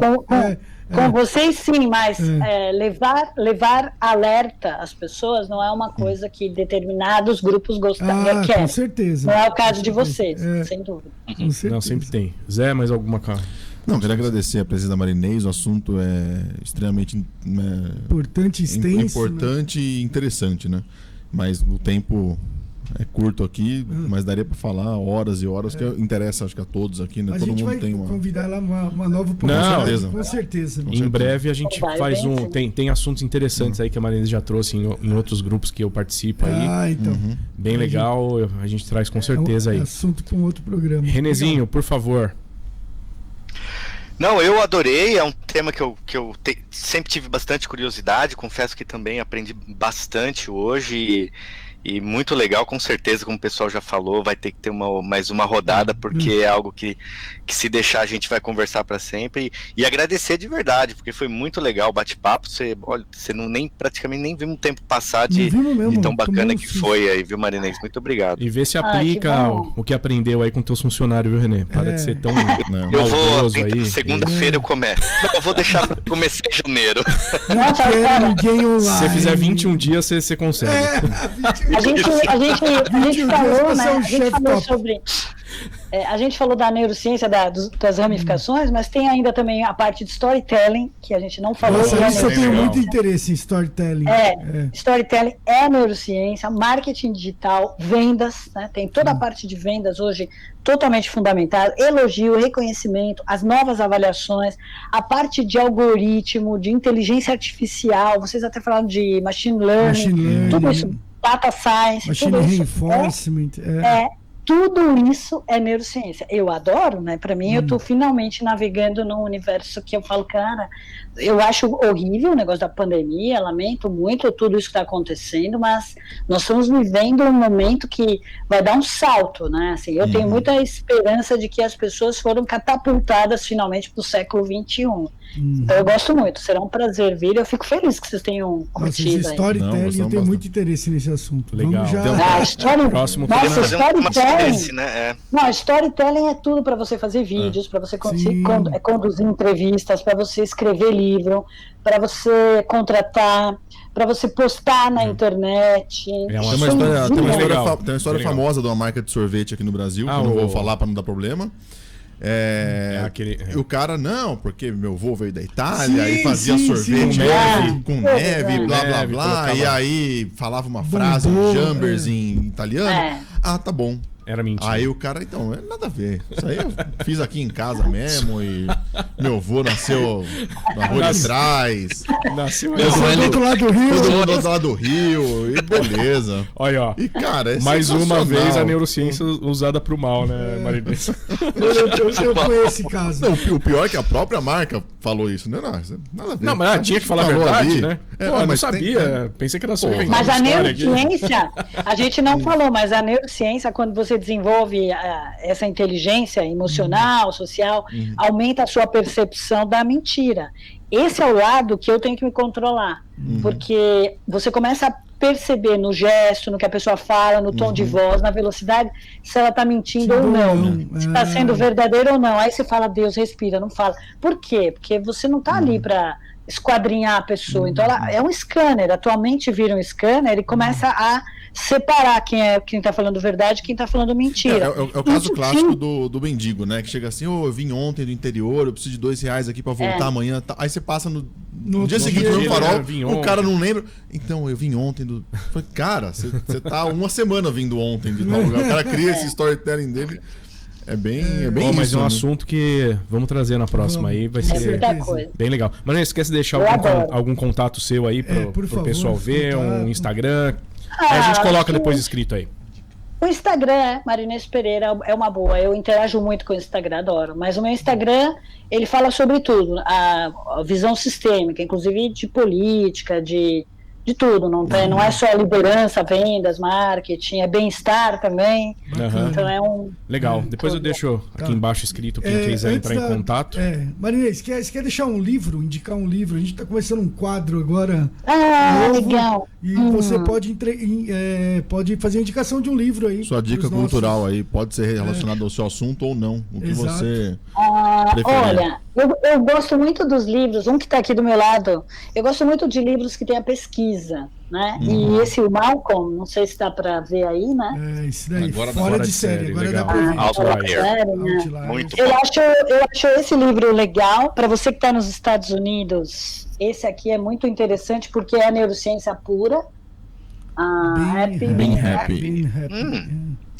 É muito interessante. É do Tal Ben-Shahar. Esse é um cara que também faz muita pesquisa. Eu acho que já tem esse livro no Brasil, não sei, mas é muito bom. Então, porque o rap, ele condiciona o seu cérebro a ressignificar o problema, a frustração. Esse bem rap não é o jeito Harvard de ser feliz? Ou não? Bom, o jeito Harvard de ser feliz tem a ver com isso também, com esse tema daqui. Eu acho que no Brasil o nome desse livro é o jeito Harvard de ser feliz, mas vamos dar uma olhada antes e a gente deixa escritinho na descrição. Esse é o Tal Ben-Shahar. Como ele é um PhD, ele faz muita pesquisa. E o Malcolm também faz muita pesquisa. Um outro que eu não tenho aqui, que é bem interessante, que é o Pense como um Freak, daqueles dois cientistas que fizeram o Freakonomics. Eles estão na área de economia. Então eles fizeram o Freakonomics, Super Freakonomics. E pense como um freak. Tudo ali é pesquisa e é muito legal também. É tudo comportamento humano. Esses livros eu adoro. Tudo que tem comportamento, tem essas coisas, eu adoro. Legal. Excelente. Fica a dica aí pro pessoal que tá vendo muito bom. Vídeo aí, Marinês, procurar esses livros. Agradecer imensamente a tua... Muito obrigado. Tua entrevista aqui, teu bate-papo foi muito bom. Eu que agradeço. Foi muito legal. Já tá marcado uma próxima aí. Já tá marcado uma próxima para Storytelling. Tá legal? Vamos lá. Storytelling. Vamos lá, porque a gente precisa levar esse tipo de informação para as pessoas acordarem, né? Com certeza. O pessoal tá precisando, todo mundo precisa. Tá joia. Obrigado, Marinês. Obrigado. Pessoal, voltamos daqui a pouquinho, mais 10 segundos. Com o próximo bloco Abraço que a gente criou agora aqui. Valeu. Obrigado, pessoal. Obrigado, Marinês. Tchau, obrigado, Marinês. Tchau, obrigado. Tchau. Eu fico aqui e vou embora. Pode ficar, a gente agora faz um... A gente já utilizou a obrigação da entrevista. Agora, se quiser ficar pela conversão...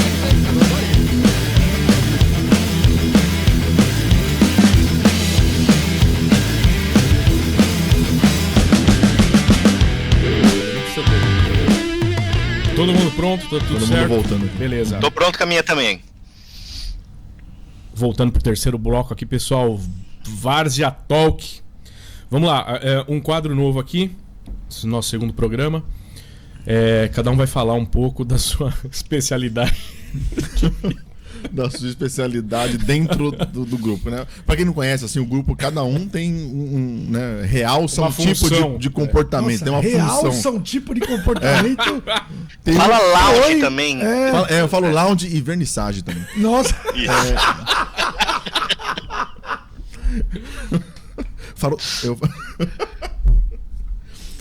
Vou medir minhas palavras. Bom, vamos lá. Começando pelo meu quadro aqui. É a notícia merda da semana.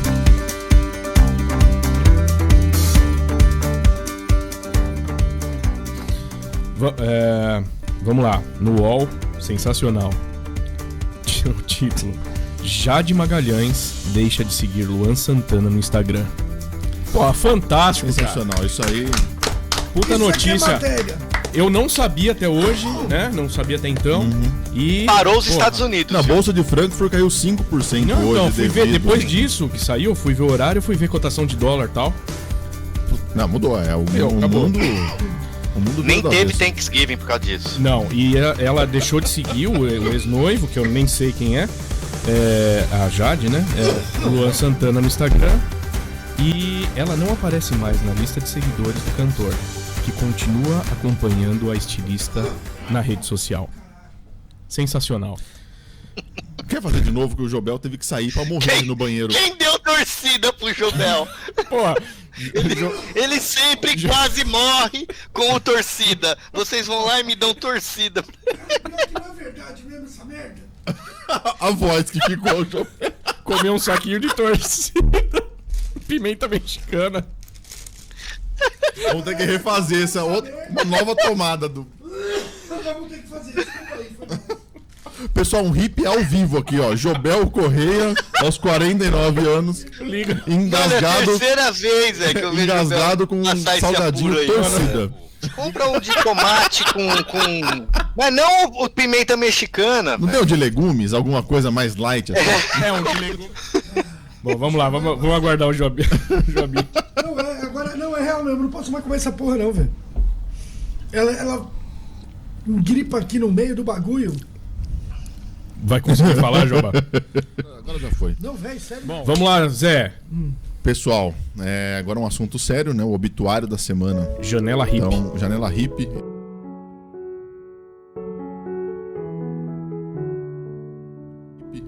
Dentro dos nossos grupos internos aí, já foi noticiado durante a semana, mas vamos recapitular porque são coisas que todo mundo tá sabendo já, né? Francisco Camargo, o pai dos filhos de Francisco. Porra. Faleceu essa semana, cara, no dia 23, aos 83 anos, né? Então, notoriamente, aí, o pai da dupla Zezé de Camargo e Luciano. Teve um filme aí retratando a vida dele, acho que de 2011, acho que é o filme. Nossa, né? Viveu bem, 83 anos. Viveu bastante, Tá bom, viveu bem, tá bom. E o filme se passa em torno da vida dele, né? Assim, apesar da notoriedade dos filhos, o foco do filme é o empenho dele como pai pra promover a carreira do... Ele mudou o rumo do sertanejo no Brasil. Mudou o rumo, exatamente. Né? E o nome do filme é Os Filhos de quem? Francisco. Do Francisco, Sim, né? Por isso que eu falei, que o Francisco é o pai dos filhos de Francisco. Exatamente.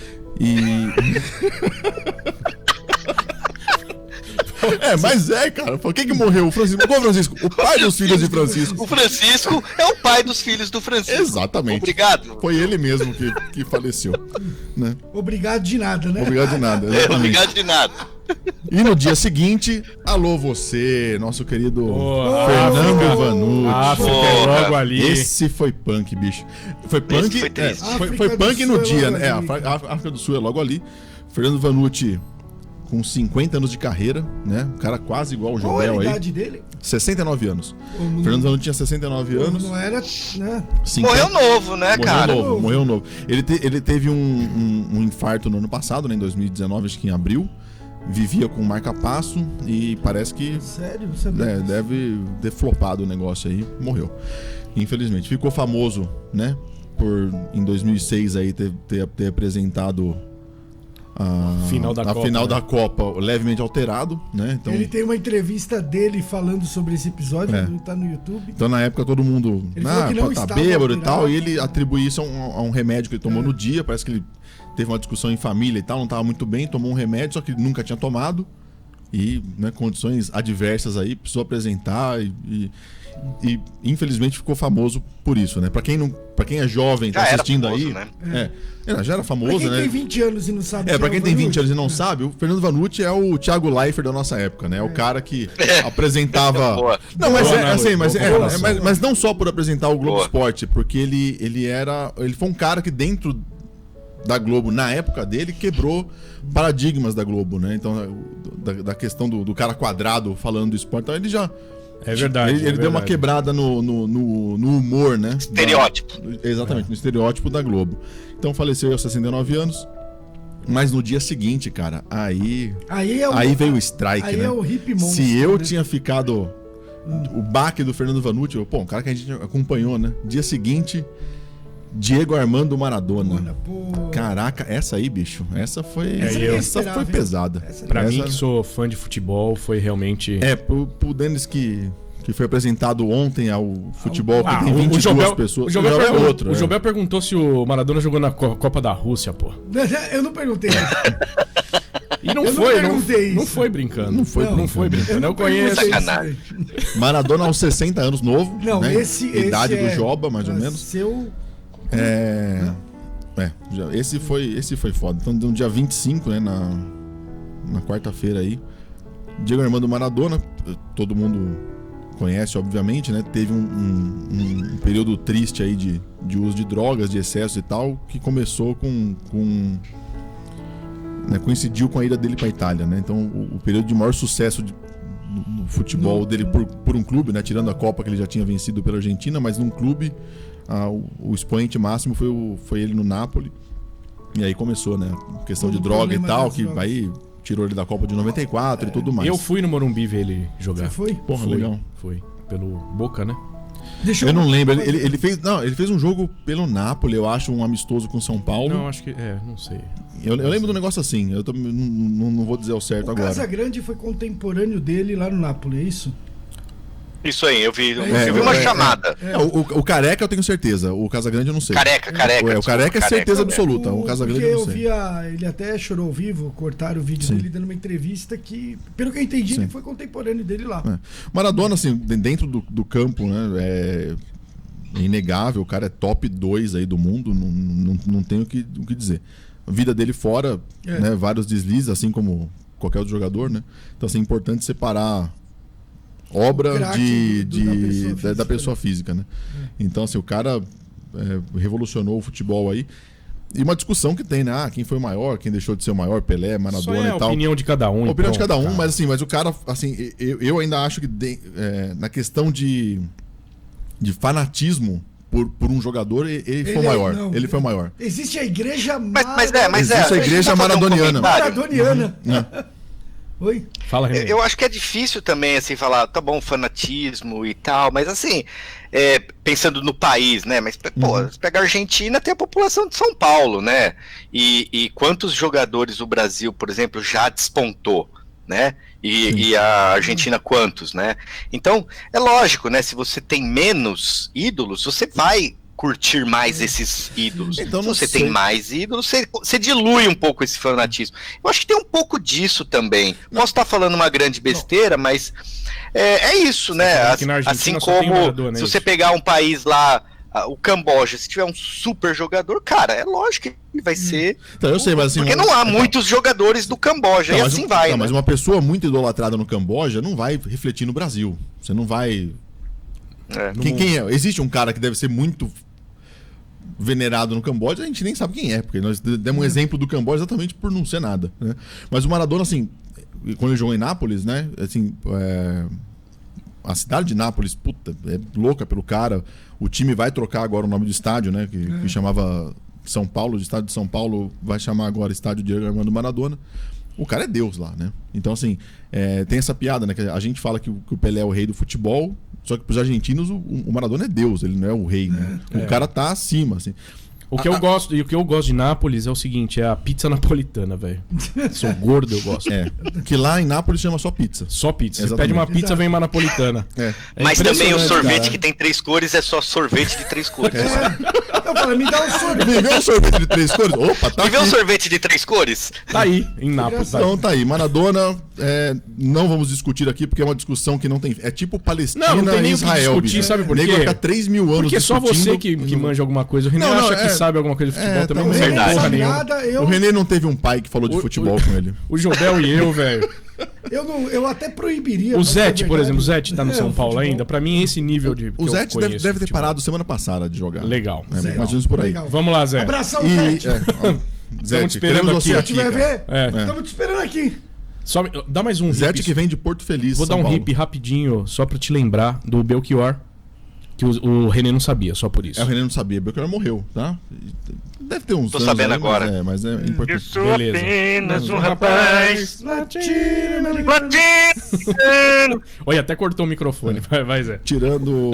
Bom, o hip é voltado para as pessoas notórias, né? Que falecem durante a semana, mas a gente teve um episódio triste aí com anônimos, né? Vamos dizer assim, com pessoas normais, que foi o acidente de ônibus na cidade de Itaguaí, né? Interior de São Paulo, próximo de Avaré. O pessoal indo trabalhar. Um negócio muito triste mesmo, então. Parece que entra entre os maiores acidentes rodoviários do Brasil.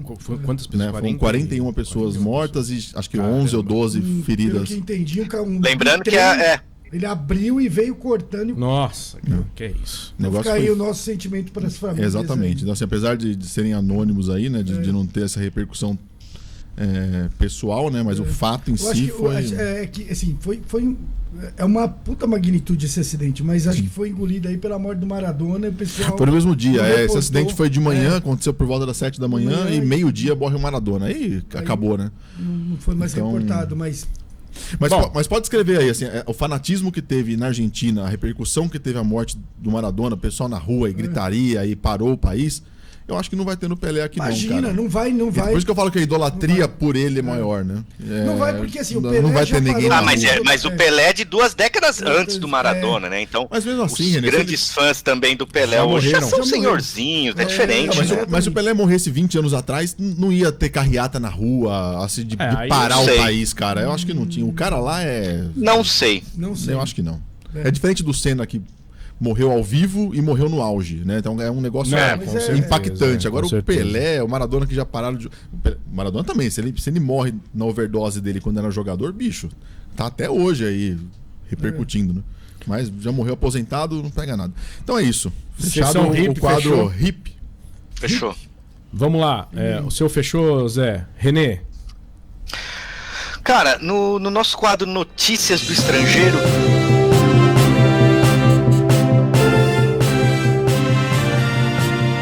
caso interessante aí que foi essa semana foi falado que lá em Utah, né, que todo mundo sabe, fica mais ali pro lado da costa oeste dos Estados Unidos, né? Utah, que é desértico, né, um estado bem desértico e tal, acharam um monolito bem a lá 2001 Odisseia no Espaço e tal, né? E então ficou todo mundo aí, criou aquela coisa, e aí sempre vem as teorias de que foi alienígena, aquela coisa de doido, lembra, né? Lembra do Chapolin dos aerolitos, né? Parecido com um aerolito, mas era um monolito. Mas parece que já acharam uma obra que era de um cara que chama John McCracken. Parece que tinha uma obra similar, eles já estão vendo se é a mesma ou não. Mas o legal é isso, já vem as teorias e é sempre um alienígena, mas no fundo vocês vão, eu acho, né, aí já é a minha opinião, vai ser alguém fazendo um belo de um prank, né, de uma pegadinha do malandro aí na galera, né? E aí, então essa é a notícia do estrangeiro. Se não for uma chamada pra alguma coisa, pra uma série, pode ser um marketing. Um marketing. Não duvido nada. É pior que o que veio, pelo menos do que eu li, é que a polícia tava fazendo acompanhamento de animais selvagens ali. Tá fazendo recontagem de animais. E de helicóptero e viram lá um negócio brilhando no meio. Monolito. E falou, não, nós não vamos... Aí tiraram foto. Nós não vamos dizer... Não são pedras. Aonde está, porque é um lugar remoto. Se a pessoa se machuca lá, pode ter problema. E se a gente falou onde está, a certeza que sempre vai ter alguém querendo ir.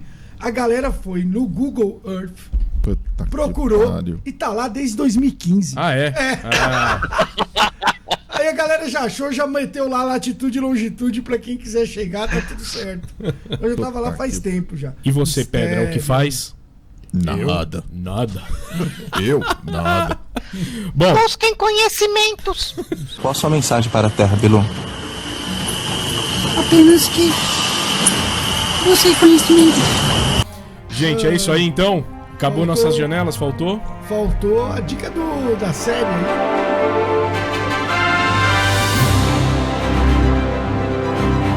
Dica da série, Jobinho, desculpa, cara. Dica da série, eu vou deixar. Fala um pouquinho mais perto do microfone, Jobá. Vou deixar como dica aqui a série Marte, da Netflix. Marte, que já está em sua segunda temporada. Certo. Série curtinha, segunda temporada, 6 episódios. A primeira temporada eu não lembro, mas deve ser também perto de 6 ou 8 no máximo. Também 6 ou 8. Isso aí. E que narra uma expedição né, pra Marte. Já sei pra onde. Adivinha pra onde é? Deve ser Vênus. Pode ser. Toda a dificuldade do que vai ser a colonização do outro planeta. Porra, eu falei. Mas eu já assisti também. Já. Né, primeiro. E aí também faz um paralelo com coisas que estão acontecendo na Terra e como isso vai refletir na colonização de Marte. Vale muito a pena assistir essa série. Fica a minha dica. Legal. Quadro muito bom. Parabéns pra quem criou, que fui eu. E... Caralho. Pô, lembrei do Hermes e Renato agora. Obrigado, pessoal. Tudo aqui eu que fiz, então obrigado. Pessoal, esse foi o Vários da Talk número 2. Obrigado, valeu, galera. Abraço. Agradecer de novo a Marinês. Abraços. Obrigado, pessoal. Até a próxima. Tchau. Não coma salgadinho. Evite torcida. Denis, já tem que postar, hein?